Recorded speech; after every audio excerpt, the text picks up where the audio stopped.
Everything Yeah. after that was extra. And it kind of sounds like that's how you see this period now, that I Yeah. was happy. I mean, I didn't want to die. It would have been optimal for me to have not died, and I'm glad that I didn't. But had I have done, I'd lived a pretty good life up until then. Yeah. But even though I'd lived a pretty good life, there's still some adjustments that I want to make in order to learn the lessons about prioritizing my time and what I was going to miss most now that this is extra. Yeah. No, yeah, that's pretty accurate with how I feel and how I view it, and I want to make the most of the extra. And you know what, the statistics on lung transplants.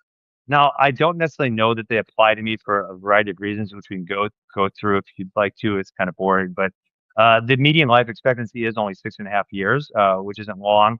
Um, I don't think that's going to apply to me fully because a lot of them are older, unhealthy What, you mean an people who are. ex-professional athlete who didn't get it because he was smoking and was, like, in the midst of some of the bbest fucking health of his life?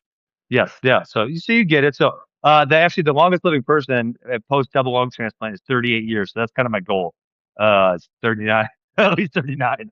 But yeah, everything now is extra and it's kind of reformatted me. So the number one thing I love to do is my brother and I have wrestling academies. We have 9 of them now in the state of Wisconsin. But the very favorite part of that is actually coaching the athletes. And so, that's the thing I want to spend the most time on from a work perspective.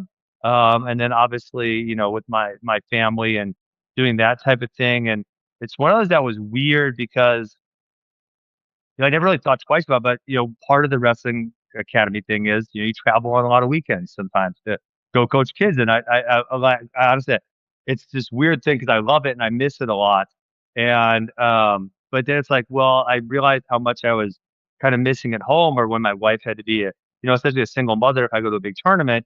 Now, it's not saying I'm never going to do that again. I am going to do it. I'll probably just do it a little bit less than I had previously. So to make sure I'm around for more of my kids' stuff. And then obviously now my daughter's 13 and she really likes wrestling. So there's going to be probably a good opportunity for me to spend as much time with her to that.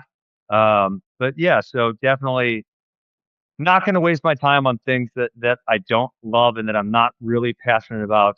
And that's kind of probably the biggest thing.